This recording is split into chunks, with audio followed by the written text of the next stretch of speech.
Whoa, feel that burn. I'm loving this tone and feel tool. Knees up, knees up. Are those my tags on your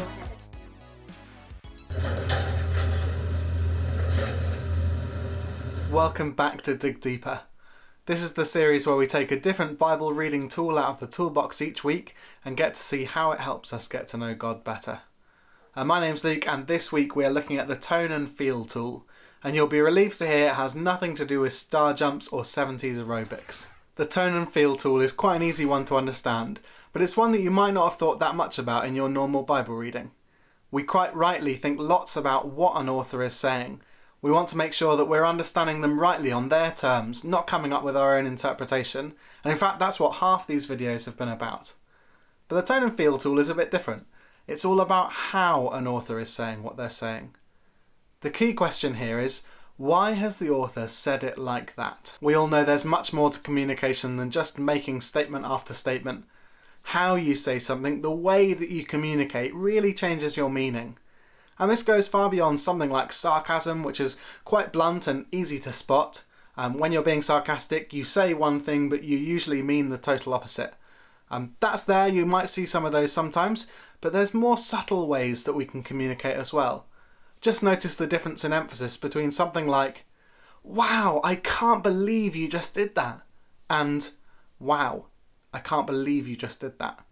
Exact same words, very different meaning carried by the tone and the feel. We do this all the time, don't we? Say for example you're watching a chocolate advert. Well, it could go something like this. "Here's a bit of chocolate that we think that you will find tasty." Or it could go a bit like this. "This luxurious, velvety, delicious chocolate has been handcrafted by our master chocolatiers." That does communicate the same message, although you feel it very differently, don't you? Probably just creeped out by the second one, to be honest. And I hope you can see why this matters. If we're only alert to what the author's said and don't pay careful attention to how they've said it, then we aren't really understanding them at all. And much more than that, tone and feel is one of the ways that the text moves us and shapes us, that changes us. In other words, it's about getting the author's purpose, and not just grasping it in a kind of intellectual way, but having it move us so that the thing that they've written actually affects our lives.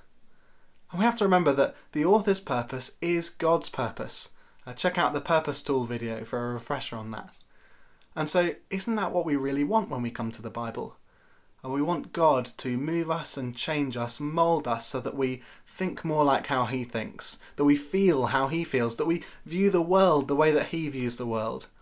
Tone and feel is one of the ways that we can do that, and so it's a vitally important tool. What are some top tips? Well, the first is to be on the lookout for things like metaphor and simile. This thing is like this thing. Or if there's lots of description, maybe perhaps a lot more than you would expect from a normal piece of writing. And that can be one way that an author signals the kind of tone and feeling they're going for. Another slightly more obvious way is when you use lots of heavy repetition to get your point across, and authors can do that as well. So be on the lookout for those sorts of things.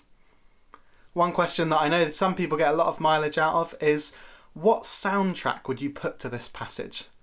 It can just help us think in a slightly different way and help you, perhaps if you're reserved and British or something, to think about tone and feel in a way that you might not naturally. So if that's useful for you, give that one a go as well. Well, this has been the Tone and Feel tool. I'm looking forward to seeing you next week for what is probably our final tool.